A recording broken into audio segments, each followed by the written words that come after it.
اللہ الرحمن الرحیم۔ السلام علیکم عزیز طلبہ، امید ہے آپ سب خیریت سے ہوں گے۔ میرا نام راشد محمود ہے، ڈویژنل پبلک اسکول فیصل آباد میں اردو کا لیکچرار ہوں۔ میرا آج کا ٹاپک فرسٹ ایئر کے حوالے سے ہے، فرسٹ ایئر کے طلباء کے لیے ہے۔ آپ کی ٹیکسٹ بک میں 10ویں نمبر پر جو لیسن ہے، 10th لیسن مکتوبات اقبال، میری کوشش ہوگی کہ آج میں اس پر آپ کو ایک سیر حاصل اور وضاحت کے ساتھ، تفصیل کے ساتھ مکتوبات اقبال آپ کو پڑھا سکوں۔ پرچے میں تشریح کے لیے یہاں سے تشریحی پیراگراف آتا ہے، چاہے غالب کا خط ہو یا اقبال کا، تو بچوں خلاصہ نہیں آئے گا۔ پیراگراف کی تشریح جو 15 نمبر کی ہے یا MCQs آ سکتے ہیں۔ تو آج اقبال کا پہلا خط پڑھتے ہیں، اس کی ریڈنگ بھی کی جائے گی، پڑھت کی جائے گی اور اس کے الفاظ معانی بتائے جائیں گے۔ مکتوب علیہ اور مکتوب نگار کے بارے میں بتایا جائے گا۔ مکتوب علیہ کہتے ہیں جس کو خط بھیجا جائے، اور مکتوب نگار خط لکھنے والے کو کہتے ہیں۔ اور خط کا پس منظر کیا ہے، خط میں کیا ضروری باتیں ہوئیں اور خط کس شخصیت کے نام ہے، اس حوالے سے آپ کو بتایا جائے گا۔ تو یہ ایک ریکارڈڈ لیکچر ہوگا جس میں صرف آپ میری آواز سن سکتے ہیں۔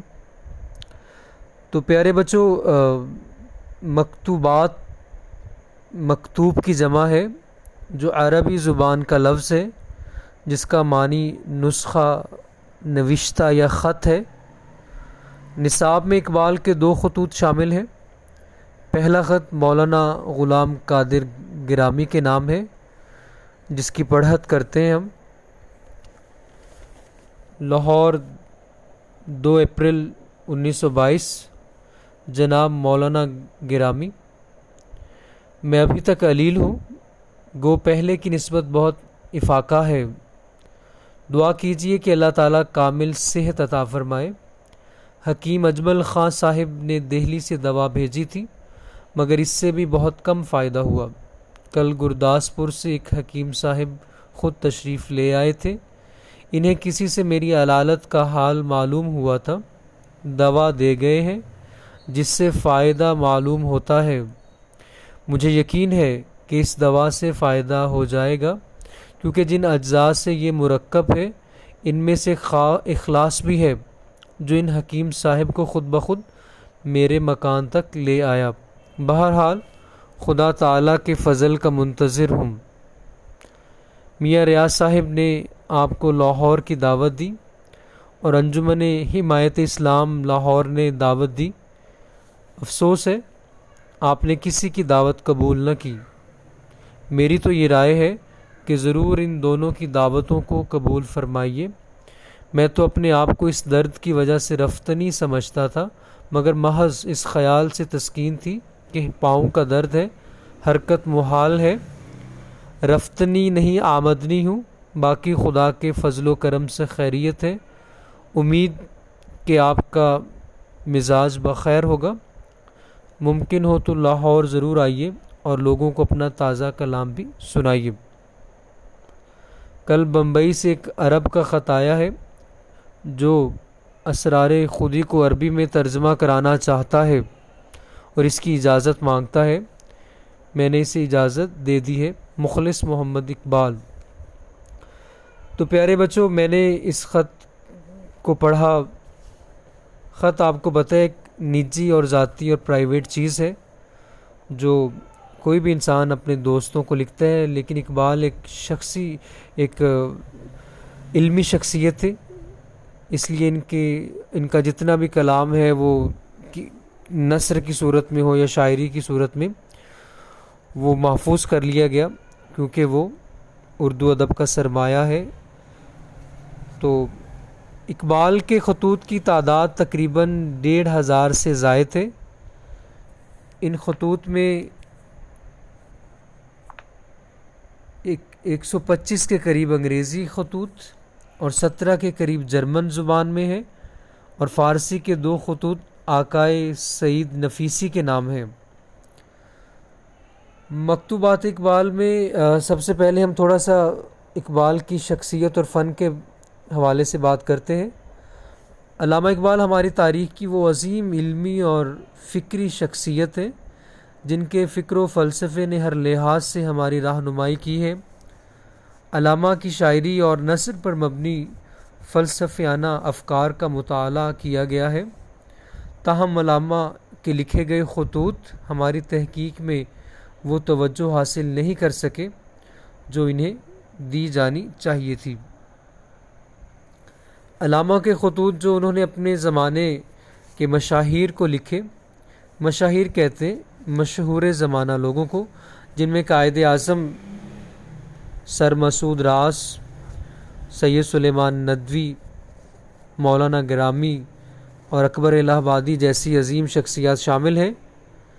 جب بھی کسی شخصیت کے خطوط کا مطالعہ کیا جاتا ہے تو ان خطوط کے مطالعے سے اس شخصیت کے فکر و احساس اور رویوں کا اندازہ ہوتا ہے، کیونکہ خطوط ایک لحاظ سے نجی معاملہ ہے، لہٰذا ان میں انسان کی طبیعت کے وہ پہلو نمایاں ہو جاتے ہیں جو عام طور پر دوسری تحریروں میں نظر نہیں آتے۔ مولانا غلام قادر گرامی کو لکھے گئے خطوط میں دوستی کی بے تکلفانہ فضا اور شعر و سخن کے مسائل ملتے ہیں۔ غلام قادر گرامی علامہ اقبال سے تقریباً 20 سال عمر میں بڑے تھے۔ مولانا گرامی جب بھی لاہور آتے تو علامہ اقبال کے پاس ٹھہرتے۔ علامہ اقبال ان کے آرام و آسائش کا خیال رکھتے، ان کی ناز برداریاں کرتے، رات دن ان سے علمی گفتگو ہوتی، اشعار کی باریکیوں پر بحث کی جاتی اور اقبال ان کا کلام سن کر لطف اندوز ہوتے تھے۔ علامہ اقبال اپنے خط میں گرامی صاحب کو لکھتے ہیں، غرض یہ کہ لاہور میں آپ کی بڑی مانگ ہے، باقی رہا میں تو میرے لیے آپ کا یہاں قیام کرنا تقویت روح کا باعث ہے، خدا جانے زندگی کب تک ہے، کچھ عرصے کے لیے آ جائیے تاکہ میں آپ کی صحبت سے مستفید ہو جاؤں، یہ صحبتیں کسی زمانے میں تاریخ کے ورق بن جائیں گی۔ تو خط کو پڑھتے معانی دیکھتے۔ مولانا گرامی کہتے قابل عزت، بڑی شخصیت، عظیم شخصیت، قداور شخصیت کو گرامی کہتے۔ میں ابھی تک علیل ہوں، میں ابھی تک بیمار ہوں۔ غالب نے یہ خط 12 اپریل 1922 کو لاہور سے لکھا۔ گرامی صاحب کو بتاتے ہیں کہ میں ابھی تک بیمار ہوں۔ زندگی کے آخری ایام میں، آخری سالوں میں اقبال مختلف بیماریوں کا شکار ہو گئے تھے، جس کا ذکر آپ نے 10ویں میں علی بخش نامی ایک سبق کو پڑھا، اس سے آپ کو اندازہ ہو جاتا ہے کہ قدرت اللہ شہاب نے علی بخش اپنی سوانح عمری میں لکھا ہے، اس کو شامل کیا۔ تو وہ علی بخش بھی کو پڑھنے کے حوالے کے بعد بھی آپ کو اندازہ ہو جاتا ہے کہ اقبال مختلف بیماریوں میں مبتلا ہوئے، گنٹھیا کا مرض بھی انہیں ہوا اور ترشی کے زیادہ استعمال سے ان کا گلا بھی خراب ہو گیا تھا۔ لکھتے ہیں، گو پہلے کی نسبت بہت افاقہ ہے۔ گو کا معنی جیسا کہ اگرچہ میں پہلے کی نسبت بہت افاقہ ہے، مطلب طبیعت بحال ہو چکی ہے، اب بیماری سے صحت کی طرف چل رہا ہوں، طبیعت جو ہے صحت کی طرف مائل ہے، ہر آنے والے دن میں طبیعت بحال ہوتی جا رہی ہے، صحت مند تندرست ہوتا جا رہا ہوں۔ دعا کیجئے کہ اللہ تعالیٰ کامل صحت عطا فرمائے، اللہ تعالیٰ مجھے مکمل صحت عطا فرمائے۔ حکیم اجمل خان صاحب نے دہلی سے دوا بھیجی تھی مگر اس سے بھی بہت کم فائدہ ہوا۔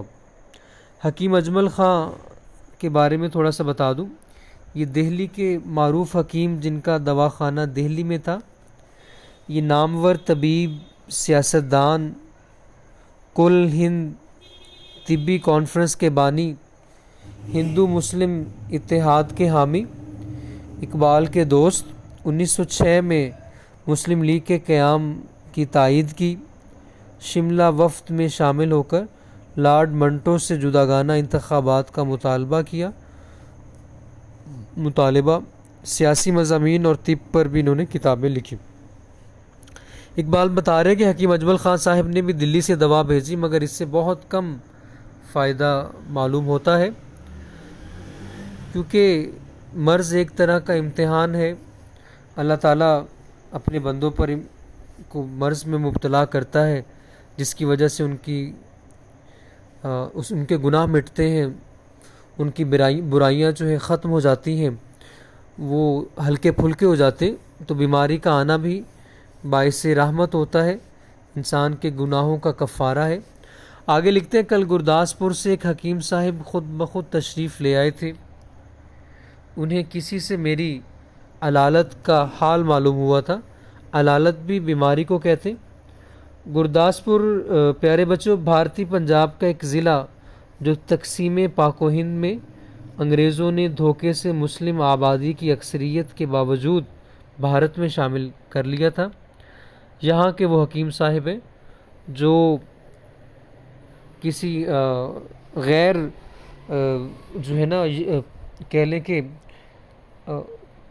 اپنے خود ذاتی کوشش یا بغیر کسی سندیسے یا پیغام کے اپنی محبت کے باعث یا ہمدردی اور اعتقاد کی وجہ سے انہیں جیسے ہی اقبال کی بیماری کا علم ہوا تو وہ خود بخود ہی تشریف لے آئے اقبال کے پاس۔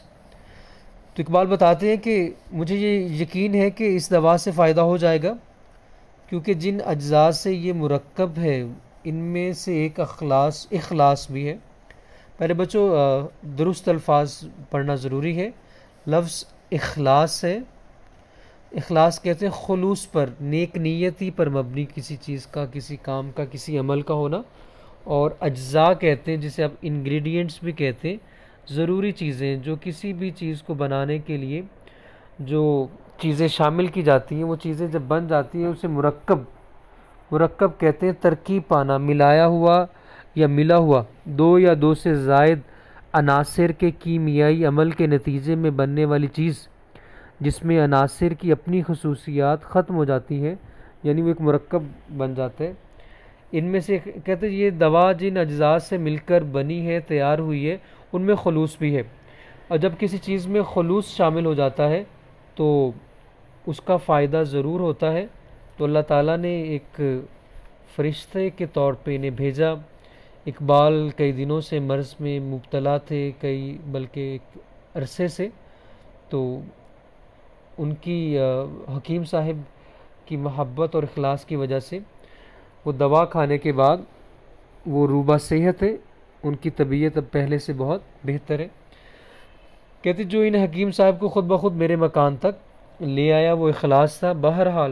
ہر حال میں، بہرحال کا معنی ہے ہر صورت میں خدا تعالیٰ کے فضل کا، اللہ کے کرم کا، مہربانی کا، عنایت کا، نوازش کا منتظر ہوں، انتظار کر رہا ہوں کہ اللہ تعالیٰ مجھے کامل صحت عطا فرمائے۔ آگے لکھتے ہیں میاں ریاض الدین صاحب نے آپ کو لاہور کی دعوت دی اور انجمن حمایت اسلام لاہور نے دعوت دی۔ یہ میاں ریاض الدین صاحب میاں سراج الدین تاجر کتب کشمیری بازار کے فرزند تھے۔ انہوں نے کوچہ کوٹھی دارا میں ایک حویلی بھی ریاض منزل کے نام سے تعمیر کی تھی، جو بعد میں ملک لال دین کیسر نے خرید لی تھی۔ میاں ریاض الدین رئیسوں کے طرح رہتے تھے، نہایت کھلے دل کے مالک تھے۔ ان کا دسترخوان بھی بے حد وسیع تھا، یعنی اکثر لوگ آ کر ان کے پاس قیام و طعام کرتے تھے۔ ان کے مکان پر اکثر ادب کی محفلیں برپا ہوتی تھی، جن میں ملک کے بڑے مشہور لوگ شرکت فرماتے تھے۔ تو وہ اقبال کہتے ہیں کہ مولانا غلام قادر گرامی صاحب، آپ نے میاں ریاض صاحب کی دعوت بھی قبول نہیں کی اور انجمن حمایت اسلام کی دعوت بھی قبول نہیں کی۔ تو انجمن حمایت اسلام یہ انجمن 1884 میں لاہور میں بنی۔ علامہ اقبال بھی اس انجمن سے وابستہ رہے۔ اس انجمن نے کئی اسکول، کالج اور یتیم خانے وغیرہ کھولے جو اب تک قائم ہیں۔ نام سے ظاہر ہے اسلام کی حمایت اور طرفداری میں کھولی گئی انجمن کہتے ہیں تنظیم کو، ایسوسی ایشن کو۔ کسی بھی کہہ لیں کہ ایک گروہی شکل، جسے فاؤنڈیشن بھی کہہ سکتے ہیں آپ، ویلفیئر سوسائٹی بھی کہہ سکتے ہیں. تو آگے اقبال لکھتے ہیں، میں تو اپنے آپ کو اس درد کی وجہ سے رفتنی سمجھتا تھا. رفتنی کہتے ہیں جانے والا، رفتن مصدر سے ہے چلے جانے والا، گزر جانے والا، یعنی یہاں پہ مر جانے والوں میں شمار کرتے تھے کہ درد اس قدر شدید تھا، بیماری اس قدر حاوی تھی، تکلیف اس قدر زیادہ تھی کہ میں بے بس تھا، لاچار تھا، مجبور تھا، دواؤں سے بھی آرام نہیں آ رہا تھا، مگر محض صرف اس خیال سے تسکین تھی، تسلی تھی، حوصلہ تھا کہ پاؤں کا درد ہے، کوئی بہت بڑا مرض نہیں ہے، کوئی کینسر نہیں ہے، کوئی ٹی بی یا یرکان نہیں ہے، پاؤں کا درد ہے، انشاءاللہ اللہ خیر کرے گا. ہاں ایک بات ہے، حرکت محال، محال کا معنی مشکل، ناممکن ہے.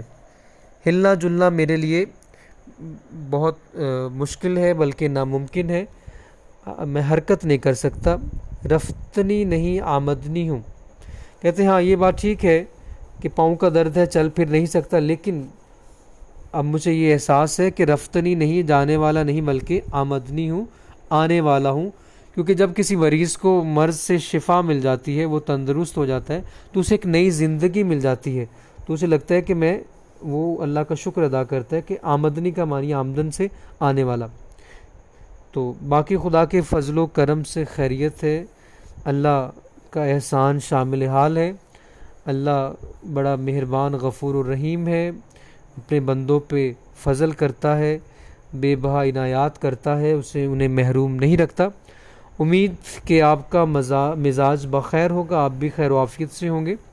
ممکن ہو تو لاہور ضرور آئیے اور لوگوں کو اپنا تازہ کلام بھی سنائیے، یعنی اپنی شاعری سے بہرہ مند فرمائیے، کیونکہ ان کو ملک الشعراء بھی کہا جاتا تھا. علامہ اقبال کے فارسی میں استاد بھی تھے، تو یہ چاہتے تھے کہ ان سے یہ جو ہے لاہور آئیں اور لوگوں کو اپنا تازہ کلام بھی سنائیں. آگے لکھتے ہیں کلام کل بمبئی سے ایک عرب کا خط آیا ہے جو اسرار خودی بچوں میں آپ کو بتاتا چلوں. اسرار خودی اور رموز بے خودی علامہ اقبال کے دو مجموعہ ہائے کلام ہے فارسی کے. اسرار خودی کا پہلا فارسی زبان میں مجموعہ ستمبر 1915 میں شائع ہوا، جس میں اقبال نے فلسفہ خودی بیان کیا ہے. فلسفہ خودی جو کہ عشق اور ایمان دونوں سے مل کر یہ مضبوط ہوتا ہے. خودی پروان چڑھتی ہے، خودی جو ہے مضبوط ہوتی ہے، انسان اپنے آپ کو پہچانتا ہے، اپنی صلاحیتوں کو پہچانتا ہے، اپنی ذات کی تکمیل کرتا ہے. کہتے کہ اس کی اشاعت سے یونانی فلسفے اور روایتی تصوف کے شیدائی بہت ناراض ہوئے، کیونکہ اقبال رہبانیت کے قائل نہیں تھے. وہ یہ سمجھتے تھے کہ اللہ تعالیٰ نے انسان کو اپنا ایک شاہکار بنا کے پیدا کیا ہے، اسے اپنی صلاحیتوں کو پہچاننا چاہیے اور کام میں لانا چاہیے، اسے مردہ لوگوں کی طرح زندگی بسر نہیں کرنی چاہیے. حرکت و عمل ہی زندگی کا نام ہے اور اسے دوسروں کے کام آنا چاہیے. ایک تو رہبانیت کے قائل نہیں تھے، دوسرا یہ حرکت و عمل کے قائل تھے کہ زندگی میں حرکت ہونی چاہیے. اور طاقت جو ہے اس کا یہ مطلب نہیں کہ کمزور کو لتاڑ دے یا اپنے حریف کو پچھاڑ دے، بلکہ کمزور کی دستگیری کرے، اس کی داد رسی کرے، اس کے کام آئے. تو ڈاکٹر نکلسن نے اس کا ترجمہ انگریزی میں کیا. تو یہ اسرار خودی اور رموز خودی اقبال کے دو مجموعے کلام ہیں. تو کہتے کل بمبئی سے ایک عربی کا خط آیا تھا، وہ چاہتا تھا کہ اسرار خودی کو عربی میں ترجمہ کروائے کیونکہ یہ فارسی میں ہے اور اس کی اجازت مانگتا ہے، تو میں نے اسے اجازت دے دی ہے. تو نیچے ہے مخلص اقبال. تو یہ اقبال کا خط ہے جس کی وضاحت کرنے کی میں نے کوشش کی ہے. ساتھ ہی یہ 2-3 حوالہ جات ہیں بقول دانشور. خط دلی جذبات اور احساسات کا آئینہ اور ترجمان ہوتے ہیں. حضرت عمر رضی اللہ تعالیٰ عنہ کا فرمان ہے، اس کی ہمت پر قربان جو نیک کام اخلاص سے کرتا ہے. یہ آپ نے لکھ بھی لینے ہیں بقول محقق علامہ اقبال ایسے شاعر، استاد، فلسفی، سیاستدان اور مفکر تھے جنہیں اپنی زندگی ہی میں محبوبیت کا بلند ترین مقام حاصل ہوا۔ انہوں نے شمع کی مانند، لفظ شم ہے جیسے فتح ہے، شم تو شمع پڑھتے نارملی، شمع کی مانند اپنے گرد و پیش میں اپنی بصیرت سے، اپنی دانائی سے اجالا کیا۔